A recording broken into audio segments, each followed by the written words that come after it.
Alors l'eau du robinet, potable, ok, pas de problème. L'eau chaude, elle n'est pas potable. Elle n'est pas potable. Ah non, elle n'a jamais été. C'est la réglementation.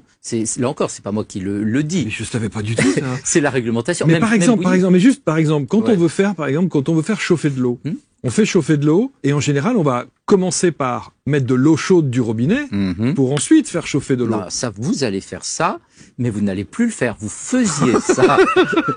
Ça, c'était avant. Il était une fois. Mais bien sûr. Il était une fois. Mais c'est dingue, mais moi je fais à chaque fois pour gagner du temps. Je commence par faire vous allez gagner du temps maintenant et peut-être perdre des années de vie plus tard.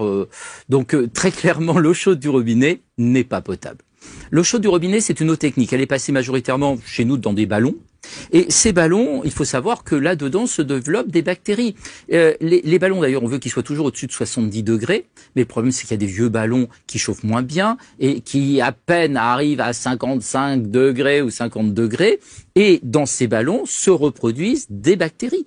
Donc, et en fait, il faut savoir que le chaud, la chaleur, tue les bactéries, mais il y en a un certain nombre qui survivent. C'est-à-dire que il y a certaines catégories de bactéries, elles vont s'envelopper d'une coque épaisse, on va appeler ça des spores, et elles vont survivre à la chaleur. Et quand elles reviennent à température ambiante ou dans votre corps, elles quittent cette enveloppe et redeviennent de vraies bactéries qui peuvent créer une pathologie. Alors les pathologies, elles sont multiples. Ça peut être des pathologies, alors quand on parle d'eau de boisson, des pathologies digestives. Et quand on parle de prendre sa douche, eh bien avec l'eau chaude, si notre réseau n'a pas été bien entretenu, on va se retrouver avec des pathologies pulmonaires qu'on va appeler la légionellose, due à une bactérie qui se développe dans le ballon d'eau chaude, qui s'appelle Legionella pneumophila.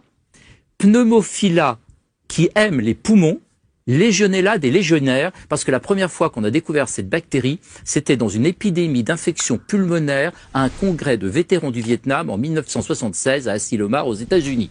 Et comme cette bactérie, elle n'avait pas de nom et qu'elle avait infecté les poumons des légionnaires, on l'a appelée la bactérie qui a infecté les poumons des légionnaires, Legionella pneumophila.